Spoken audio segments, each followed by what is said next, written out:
Hello everyone, this is शगुन। आज हम पढ़ेंगे टाइड्स क्या होते हैं। लास्ट क्लास में हमने देखा था ओशन सर्कुलेशन का पहला पार्ट वेव्स। मतलब ओशन सर्कुलेशन क्या क्या है, वेव्स, टाइड्स और ओशन करंट्स। हमने जो मूवमेंट होते हैं ओशन में, ओशन के मूवमेंट को तीन तरह से डिवाइड किया गया था, वेव्स, टाइड्स और करंट। वेव्स हम पढ़ चुके थे और आज हमें पढ़ना है क्या होता है टाइड्स। टाइड यहाँ पर लिखा हुआ है, the rhythmic rise and fall of ocean water twice in a day is called tide. एक सिंपल सी लाइन में इसको डिफाइन कर दिया है कि रिदमिक का मतलब होता है कंटिन्यूअसली, लगातार, राइज एंड फॉल, वाटर का, ओशन वाटर का उठना और गिरना दिन में 2 बार, क्या कहलाता है tide. The rhythmic rise and fall of ocean water twice in a day is called a tide। अभी सिर्फ सुनते जाओ कि क्यों होता है, कैसे होता है। दूसरी बात यहाँ पे लिखी है, it is high tide when water cover much of the shore by rising to its highest level. कहने का मतलब हाई टाइड, देखो टाइड को भी 2 पार्ट्स में डिवाइड किया गया है, हाई टाइड और लो टाइड। हाई का मतलब जब ओशन वाटर का लेवल बहुत ही ऊंचाई तक पहुँच जाए तो वो हाई टाइड हो गया, और वापस चला जाए तो वो लो टाइड हो गया। वही चीज़ यहाँ पर लिखी है, high tide when water covers much of the shore. Shore यानी कि समुद्र तट को ज़्यादा मात्रा में पानी कवर कर ले। समुद्र तट का ज़्यादा हिस्सा अगर पानी कवर कर लेता है by rising to its highest level, मतलब उसके हाईएस्ट लेवल तक अगर पानी बढ़ जाता है तो वो हाई टाइड बोला जाता है। It is low tide when water falls to its lowest level and recede from the shore. मतलब जब पानी वापस चला जाता है तो वो लो टाइड कहलाया जाता है। पानी तेज़ी से आया और वहाँ पर थोड़ी देर के लिए रुक गया और जब चला गया तो लो टाइड। तो ये हाई टाइड और लो टाइड के फॉर्म्स में टाइड को डिवाइड किया गया है।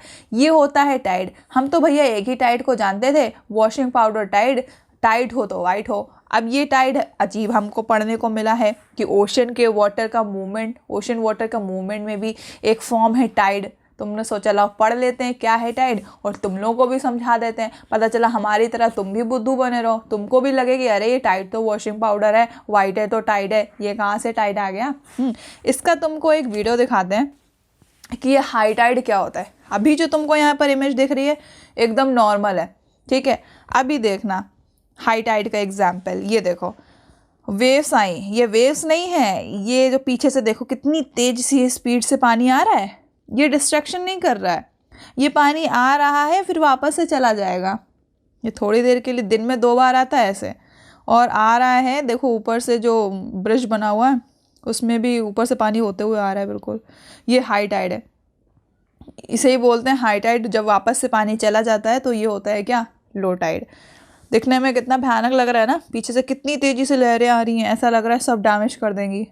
अब देखो यहाँ पर पहला पॉइंट लिखा है, the strong gravitation pull exerted by the sun and the moon on the earth's surface causes the tides। सबसे पहला पॉइंट यहाँ पर इन्होंने टाइड आने की वजह बताई है कि मून और सन दोनों अपना ग्रेविटेशनल पुल जब अर्थ की तरफ लगाते हैं तो उसके कारण टाइड आता है। अब इससे पहले तुम्हें ये पता होना चाहिए कि अर्थ का, सन का और मून का, यानी इवन हर एक प्लैनेट का अपना गुरुत्वाकर्षण बल होता है, यानी कि ग्रेविटेशनल फोर्स होता है। यहाँ पर सन और मून तो ग्रेविटेशनल पुल कर ही रहे हैं, खींच रहे हैं इस फोर्स से, एक ऐसा फोर्स जिससे कोई भी बॉडी दूसरी बॉडी को अपनी तरफ अट्रैक्ट करती है, उसको बोलते हैं ग्रेविटेशनल फोर्स। अब यहाँ पर अर्थ का भी अपना ग्रेविटेशनल फोर्स है, तो तो फिर ये लग रहा होगा कि अगर अर्थ का अपना ग्रेविटेशनल फोर्स है तो ये अपना फोर्स क्यों नहीं लगा रही है। तो सुनना ध्यान से, सब अपना ग्रेविटेशनल पुल लगा रहे हैं अपनी अपनी साइड से।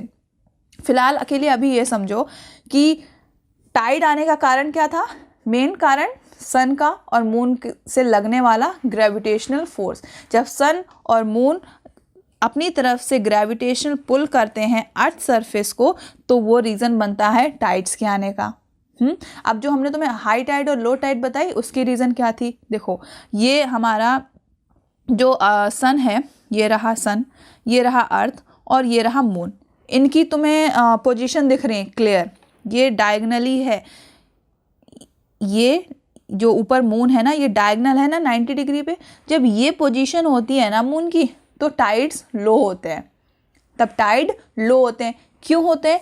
क्योंकि सन जो अर्थ पे एक तरफ से फोर्स लग रहा है, ग्रेविटेशनल पुल लग रहा है सन का, और दूसरी तरफ से ग्रेविटेशनल पुल लग रहा है मून का।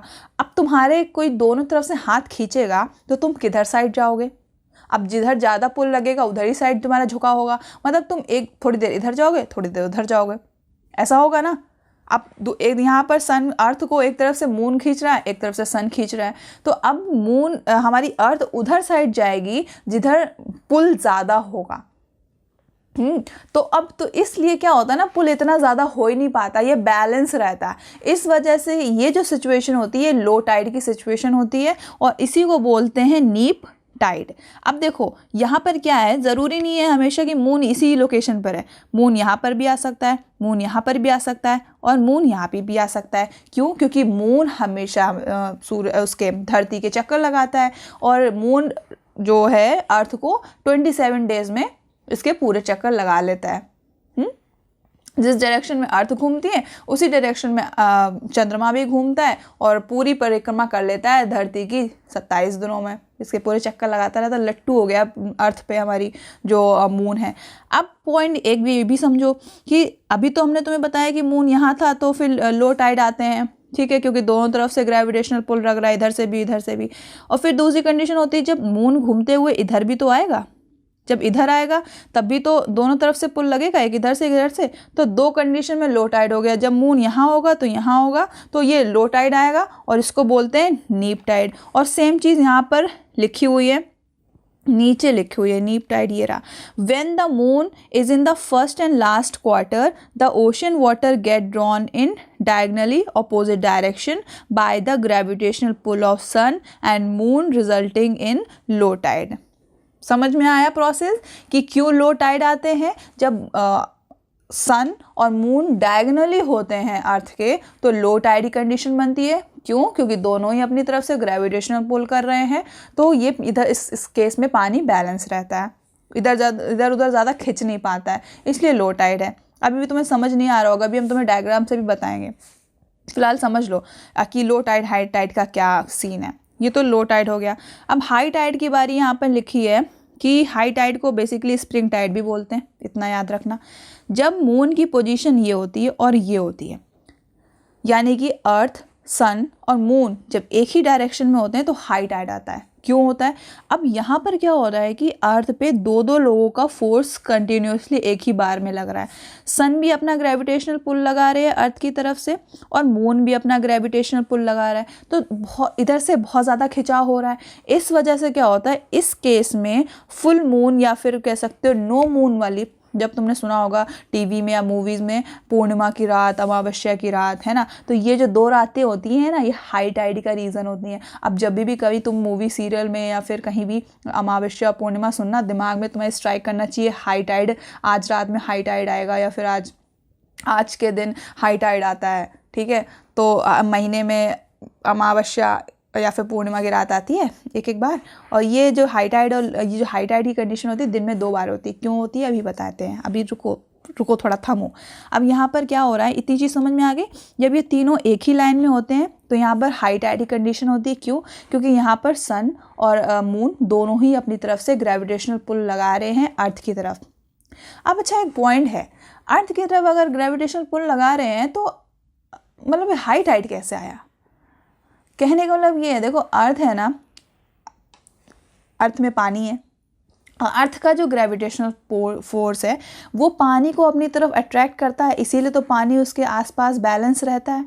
अब क्या है, जब ये दोनों लोग ग्रेविटेशनल फोर्स लगाते हैं तो अर्थ तो इनकी तरफ खिंचती नहीं है क्योंकि वो तो लैंड मास है, लेकिन पानी हल्का होता है तो पानी इनकी तरफ अट्रैक्ट होता है, ठीक है। तो जो हाई टाइड आया था ना, वो पानी था जो मून और सन के ग्रेविटेशनल पुल की वजह से आगे बढ़ा था। अर्थ तो अपनी जगह पर है, बस वो पानी को खींच लेता है। अब शुक्र मनाओ इतना नहीं खींचता कि ऊपर तक पहुंच जाए, है तो ये हाई टाइड। अब दूसरी कंडीशन ये थी कि जब मून इधर होता है, तो एक तरफ से इधर सन अपना पुल लगाता है, एक तरफ से मून इधर अपना पुल लगाता है, तो दोनों तरफ से खिंचाव होता है और उसी को फिर वापस से फिर से हाई टाइड आ जाता है। समझ में आया? ये बात थी। तो जो हाई टाइड्स होते हैं उनको स्प्रिंग टाइड बोलते हैं और जो लो टाइड्स होते हैं उनको नीप टाइड बोलते हैं। वही चीज़ यहाँ पर इन दोनों पॉइंट्स में लिखी हुई है। और हाई टाइड लो टाइड का रीज़न क्या है वो तुम्हें पता चल ही गया है।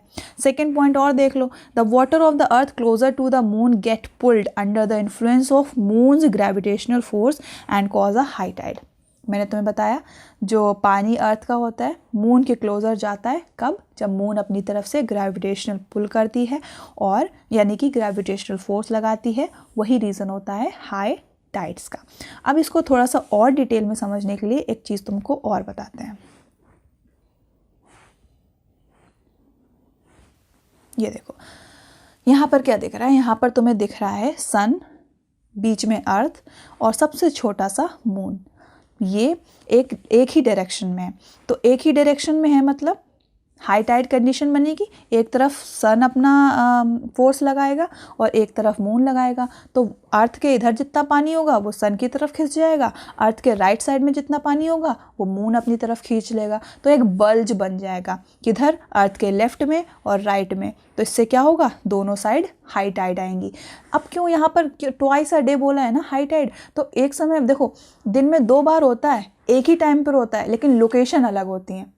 मान लिया कि जिधर मून है इधर इंडिया की लोकेशन है, जिधर सन है इधर अमेरिका है, तो भैया आएगा तो एक ही टाइम पे लेकिन लोकेशन डिफरेंट होगी, इसीलिए बोला है ट्वाइस इन अ डे, दिन में 2 बार लेकिन अलग अलग लोकेशन पे। देखो अब ज़रूरी नहीं है ना कि हमारी तरफ ही हम जो देख रहे हैं सिर्फ यहीं पर हाई टाइड आते हैं और पूरी दुनिया में कहीं हाई टाइड नहीं आते हैं। अभी देखो इस वीडियो को हम चलाते हैं, यहाँ पर देखो मून है और ये हमारी अर्थ कुछ अपने एक्सिस पे भी रोटेट करती है और मून इसके चक्कर लगाता है। जिस डायरेक्शन में अर्थ रोटेट कर रही थी उसी डायरेक्शन में मून भी रोटेट कर रहा था। अब यहाँ पर ये डायगनली अपोजिट हो गए, यहाँ पर 90 डिग्री पे तुम्हारा मून है और इधर सीधे सीधे पे सूरज है। ये कंडीशन में लो टाइड होता है। और इसको थोड़ा सा और देख लो, अब यहाँ पर देखो क्या हो रहा है, इसको थोड़ा हम जूम करते हैं तो ये आसपास जो हमने ये ब्लू ब्लू दिख रहा है, ये मैंने पानी को थोड़ा सा एक्सटेंड करके दिखाया ताकि तुम्हें लगे कि हाँ यही पानी है जो ग्रेविटेशनल फोर्स के कारण या तो अपने लेफ़्ट की साइड खिंच जाता है या तो राइट की साइड, यानी कि कह सकते हो या तो सन की तरफ पुल होता है या तो फिर मून की तरफ पुल होता है। ये देखो यहाँ पर वाटर। उसके बाद क्या होता है कि जब ये 2 फोर्स लगते हैं यहाँ पर, ग्रेविटी फोर्स और सेंट्रीफ्यूगल फोर्स, ये अर्थ अपनी तरफ लगाती है। ग्रेविटेशनल फोर्स जो अर्थ का अपना ग्रेविटेशनल फोर्स है, जिसके कारण क्या होता है जब हम कोई भी चीज़ ऊपर फेंकते हैं तो वापस से नीचे आ जाती है, क्योंकि अर्थ अपनी तरफ हर एक ऑब्जेक्ट को अट्रैक्ट करती है। वाटर बॉडी भी एक ऑब्जेक्ट है अर्थ की, जिसको अर्थ अपनी तरफ खींच के रखती है, इसलिए पानी इधर उधर नहीं फैलता है, अपना आराम से बना रहता है। सेंट्रीफ्यूगल फोर्स क्या होता है, सेंट्रीफ्यूगल फोर्स मान ले तुमने एक लहंगा पहना और लहंगा पहन के तुमने गोल गोल घूमा। अब बॉयज़ तो लहंगा नहीं पहनेंगे, तो फिर लहंगे से ही समझ लो।